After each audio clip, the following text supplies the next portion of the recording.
The business world is based on the idea of serving the society.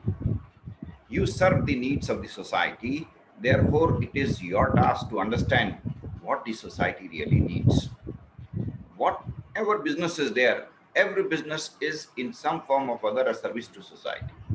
You are giving certain utilities to the society. The utility may be in the form of giving people some products at their home, giving people best quality products, giving people an opportunity to visit some place, giving people an opportunity to get healthcare facility at their home.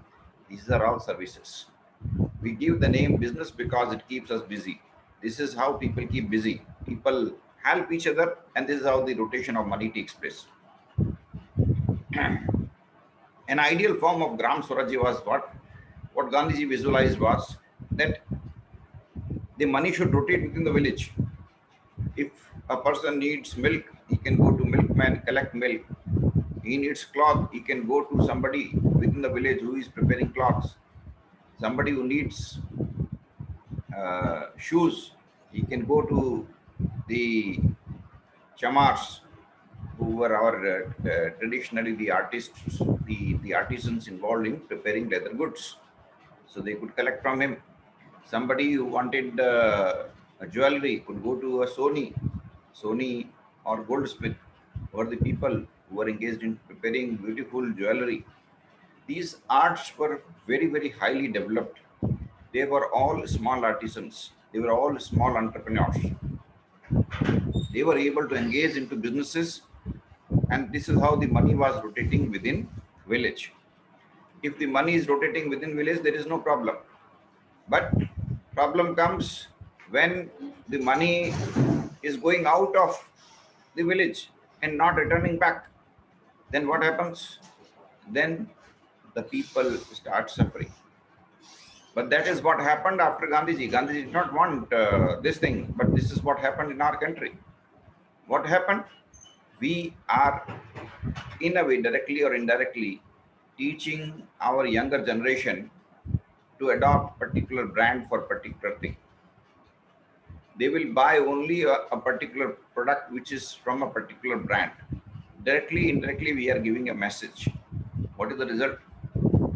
The result is the traditional artisans are today without job. You are buying leather goods made by a particular branded company. What is the result? Those artisans who used to make leather goods of very high quality, today they are out of job because they are not able to sell their products.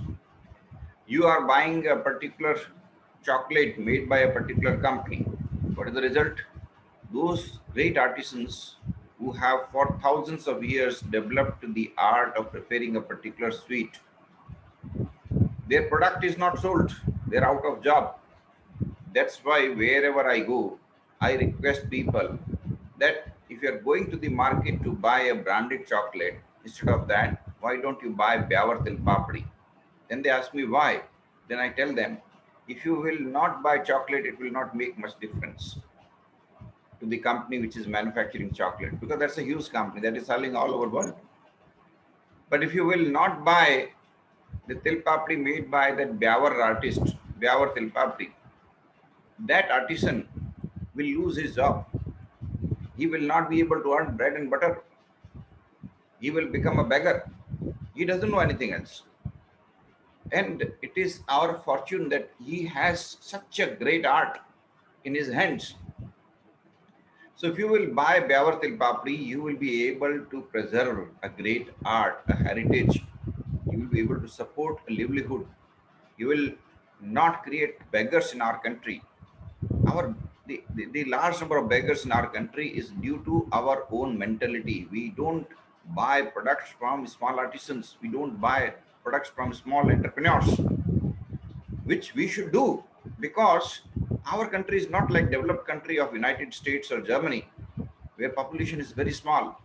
Our country is highly populated country, 135 crore people, equal to entire Europe, more than entire Europe, are living in this great country. We can only thrive if we start supporting small entrepreneurs. We can only thrive if we start buying goods from small entrepreneurs. So next time, when you are going to the market to buy a chocolate, try to buy it from smallest entrepreneurs possible, because that will help that small entrepreneur to feed his family, and his great art will remain. Otherwise, it will vanish. Thousands of arts have already vanished from India. Large branded companies, big companies have completely crushed large number of small artisans, directly, indirectly. But they are not criminals. We are criminals, because it is our duty to understand that it is we who have to take this task of supporting each other. So I am trying to raise a crusade and requesting all of you join this crusade. Be a small entrepreneur and support a small entrepreneur. If you are preparing a dream, don't make a dream that you will make a company which will require minimum 1 crore rupees of investment. No, you start as small as possible. That is the tradition of India. You start as small as possible, and you try to buy goods from the smallest entrepreneur possible. If you are preparing a technology, prepare a technology which can be used at the smallest level. Look at the difference between West and East. I mean, India. In the West, United States, Germany, they prepare technologies which can work at a very large scale, very large scale. While in India, we developed all those technologies which can be used at smallest level, micro level. At every home in India, we used to have a small gatti. A gatti is a Rajasthani word. Probably you might not be knowing the word gatti. Gatti means a small chalk, a small the flour mill. The flour mill, which you find in United States, will work when there is huge quantity of grain available. The flour mill that people in India used to have in every home would work when you have only this much of grain available. Now, what is the difference? The difference was that the people in India, I'm talking about 40 years back, 30 years back, people in India in every home used to have a gatti. Gatti here means that flour mill, and it did not require electricity. People used to just run it, and every day they used to prepare fresh flour, wheat flour, or whatever it is, and they used to prepare bread.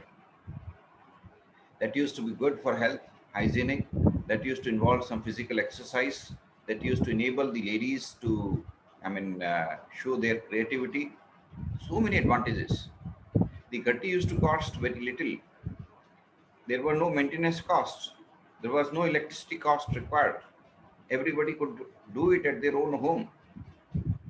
What we did in last 30 years was that we replaced all these gattis. All of them were thrown away. All of them were thrown out. And instead of that, what we did, we started buying branded flour, wheat flour from the market. What we started buying branded wheat flour from the markets. What happened? Those artisans which were manufacturing gatti, they are out of job. They became beggars.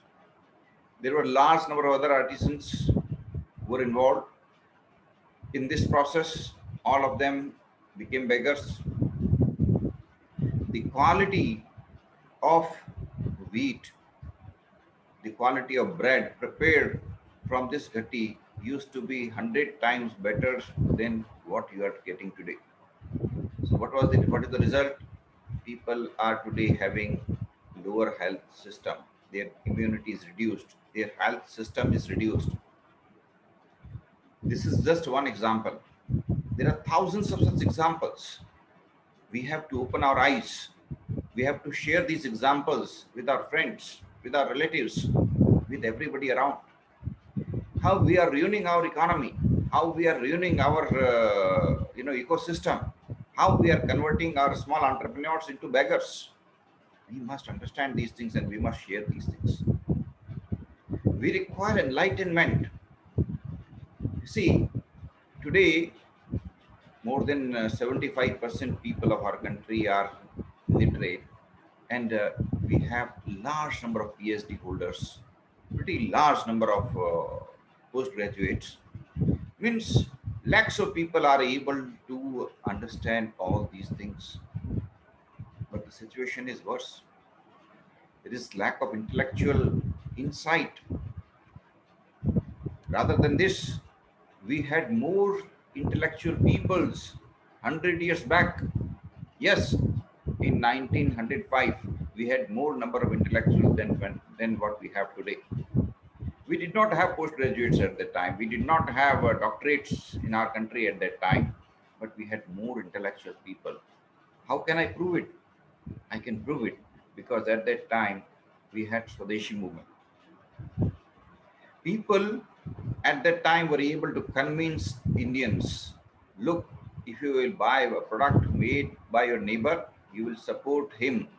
Therefore, don't buy a product made by a foreign company, buy a product made by a local company. That's how people were able to convince each other. They were intellectuals. Today, we cannot convince anybody. So, what is the solution? The solution is people like you should start becoming small entrepreneurs. Yes, people like you should start becoming small entrepreneurs. I'm not asking you to become big entrepreneurs. I'm requesting you to become small entrepreneur, smallest entrepreneur. If you can become the smallest entrepreneur possible, a smallest entrepreneur, don't worry. In the long run, you will be able to earn more than had you joined any company, multinational company. Definitely in the long run. So don't regret. Don't tell me that this will be a bad decision on your part. No, it will not be. Every decision is a good decision if that decision ultimately gives you greater happiness, greater delight, greater opportunity to serve your motherland, greater opportunity to serve your nation. If you make money but you are left with regrets, then what is the purpose of this earning? What is our life? Our life is a momentary life. Yes, at the end of the life, either we are full of regrets or we are full of joy. Either we are full of disappointments or we are full of creative accomplishments, happiness, and triumph. And that feeling of happiness and triumph will enable our next journey. So, what we should do, we should lead our life in such a way that we end this life with greater happiness and a feeling of triumph, a feeling of contribution to the society, which enable us joy, true happiness. So, be a small entrepreneur, as small as possible, and even you can undertake a small Excel, Microsoft Excel exercise. See how a small entrepreneur can defeat a large multinational company in a particular niche area. It's not a question of comparison. It's a question of how well you can serve the people. That is the question. People who buy your product should give you more thanks than they give thanks to a multinational company. Because you can be very flexible, you can be very adaptive. Multinational company cannot become very flexible, very adaptive. Suppose you start a small entrepreneurship business of selling vegetables, and now you're competing with very, very large companies because in every trade, every business, large companies have entered and they have completely crushed small entrepreneurs. But this is the time, if you set up a small vegetable shop, you determine to be innovative, you determine to be flexible, you determine to be approachable to the customers. You're determined to give what the customers need. In this Corona period, if you start delivering vegetables, fresh vegetables, picked straight from the farms, straight to the homes of people in proper conditions, and this is your small vegetable shop. This is your how you operate. Will it work? Why not? This will start selling. If it will start selling, people will buy vegetables. You have tremendous amount of flexibility. If somebody says, I need this much of vegetables on this day, on or this much of quantity, you can prepare a schedule. You can offer at a very competitive rates that facility. You can buy, procure, get those vegetables exactly as per the requirement, and you can meet the requirements of the customers. You can enable the customers to approach you to send the orders by WhatsApp. You can enable your customers to send you the orders by just SMS. These are flexibilities that you can add. You can give them flexibility in pricing. You can give them flexibility in delivery of the goods. You can give them flexibility in selecting the product mix, what they want to buy. You can give them opportunity for a demo. You can give them an opportunity to take a trial of the product. These small flexibilities can make you better than a large company. And that is how you can become more innovative. Combine two, three things to develop better innovative solutions. Ultimately, your innovations depend on your ability to combine different options available. That is what it is. When you find people asking you that they want very, very fresh, absolutely fresh vegetables, just cut from the plant, so that the nutrition values are very high, very good for health, then why don't you suggest that you will provide maintenance, you will set up rooftop farms for them where they can grow fresh tomato, other vegetables at their own home, and you will provide them maintenance at a very nominal maintenance charges of hardly 5,000 rupees per month if they are interested. And if you get, suppose, 100 such customers, you can scale it up. You can continue their business. Giving services is the best business of today's time for two reasons. One, we have plenty of manpower in our country. So for service industry, what you require? Manpower. In other countries, there is shortage of manpower, but in our country, there is plenty of manpower. So service enterprises are easy to start in India. You can hire additional manpower as per requirements, give them some training, and enable them to work. This is how one thing. And it's easy to get manpower, and it's easy to get good manpower. People in India are very good. The only problem becomes when you insist that I need only somebody who is able to speak in English. Then probably you'll not get manpower. But if this condition is not there, you can get very good people, very hardworking people. You can give them some technical training easily. I mean, people can learn technologies. The problem is language is the biggest barrier in India. We have large number of engineers, but they do not know anything. They do not do anything. Why? Because during 4 years of their engineering study, they struggle most of the time learning English. They are not able to experiment with machines. They are not able to experiment with technology. They are most of the time getting disappointed because of language barrier. Language barrier is a very big barrier. You are able to understand English, but this is not the situation with most of the people, right? And therefore, they struggle. These kinds of barriers should be minimized, right? Obviously, if somebody has to work in multinational company, he has to learn English because that is their requirement. But if you have to set up your small entrepreneurship, if you have to set up your small business, don't keep any such requirement. Person should be able to speak in local language. He should look pleasant. He should know how to wear pleasant dress, how to look smart. If he doesn't know all these things, give him a small training, or you keep a uniform. Every employee who joins your company, give him a uniform to wear. Tell him what kind of presentation you want, what kind of hairstyle you want, what kind of appearance you want. All these things will enable you to prepare your marketing strategy. And then you can give them some training about how to talk to the customers, what to talk to the customers, how to deliver the services.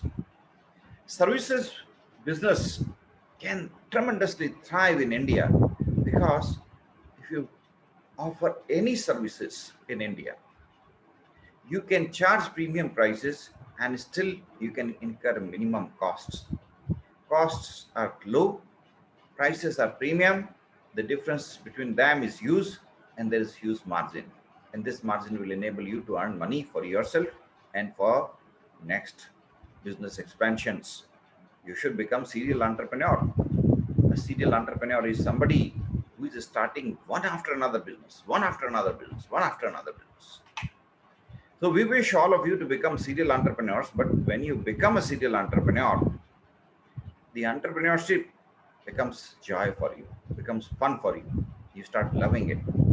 And once the business has become stable, you no longer enjoy. Therefore, what do? You always look out for new ideas. You're always looking out for opportunities. Where is the opportunity? How can I get more opportunities to serve new products? How can I get more opportunities to offer innovative solutions? Wherever you go, wherever you interact, whosoever you talk, you keep on looking for opportunity. That becomes your quality. I am asking you to develop that quality now. Obviously, that quality will enable you to scan business opportunities. Next time when you go out and you are talking to any shopkeeper, try to ask these basic questions. Is there any product which is not available in enough quantity? Is there anything which can be offered to the people and people are willing to buy? Is there something for which people are willing to pay high price yet that product is not available? Is there any solution which a group of people can start offering? Right? Is there any way, is there any product or services which are available in very low quality and that's why people are dissatisfied? He will give you so many points. Write them down. Keep writing them down. Match them to your capabilities, your interest. If something clicks you, if something is related to your interest, your hobby, your passion, and for which there is huge demand, then this will be the starting point of your business journey. You start as small as possible and then go ahead. And every day should be full of joy, enthusiasm, happiness, because through your business, you have to create greater happiness. If you do a business and you feel regrets, there is no advantage of doing business. If you do a business and every day you feel under threat, under tension, under regrets, then what's the purpose? Business is in those domains where you are able to create greater value to the society and you are able to create a lot of positive feedback for you. That is the business I am asking you to do. If you start an event management company, now there's huge demand of event management companies. Everyone requires event management company today. If you have to do a small function, a marriage function, a family function, birthday function, or if you have to organize a seminar, conference, or any event, then the first thing that you do is that you hire an event management company. You concentrate only on a small number of activities and all other activities are given to event management company. For example, if you're organizing a marriage function, you want to keep your entire energy focused on greeting the relatives, meeting with them, and you want to delegate all other work to an event management company. Why? So that those golden moments, those golden moments when you are able to meet with your relatives who come from different places, you want to enjoy those moments. You can enjoy those moments and you can with your limited time, with your limited resources, accomplish your goal of establishing very good relations with your relatives. All other things like buying vegetables, buying sweets, preparing menu, preparing the scheduling, ensuring that there is water, there is electricity, there are other essential things, there is proper infrastructure. All of the things you give to event management company. Now, event management companies are thriving because really they can help people in arranging their events in a very well manner. And as I told you, most of the event management work is by people. If you require large number of people in India, doing anything where which requires people is good.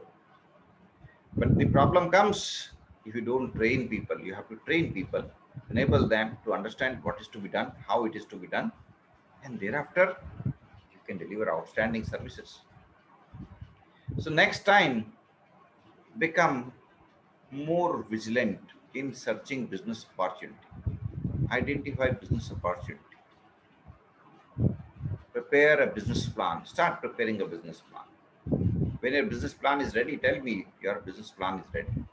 Give enough time. Undertake market survey. Talk to a lot of people. Lot of people. Write down what they're saying. Discuss these things in your business plan. That when you wanted to do a business, what is a business plan? A business plan is a narration where you say, this is what I did in my market survey. This is what I got as a feedback from people. This is the product or this is the services where people are fully dissatisfied about what is available now. And therefore, I am going to launch this product. This will be my product. This will be my price. This will be my production plan. This will be my team of manpower who will be working with me. This will be my supplier. This will be my distributor. This will be my retailer. This is how I will sell. These are my terms and conditions. This is how my company will be formed. This is how my company will expand. In next 5 years, this is how my sales will increase. My first year's projected sales is this, second year this, third year this, fourth year this, 5 year this. Thereafter, if my sales will increase further, probably I'll go for public issue or some other things to expand. This is your business plan. And this cannot be prepared if sitting in your chamber. You have to go out. You have to, because market survey, go to the market, talk to the customers, talk to the shopkeepers, talk to the retailers. And this is how you learn many things, right? Going to the field will give you a lot of opportunities to learn, right? Thank you.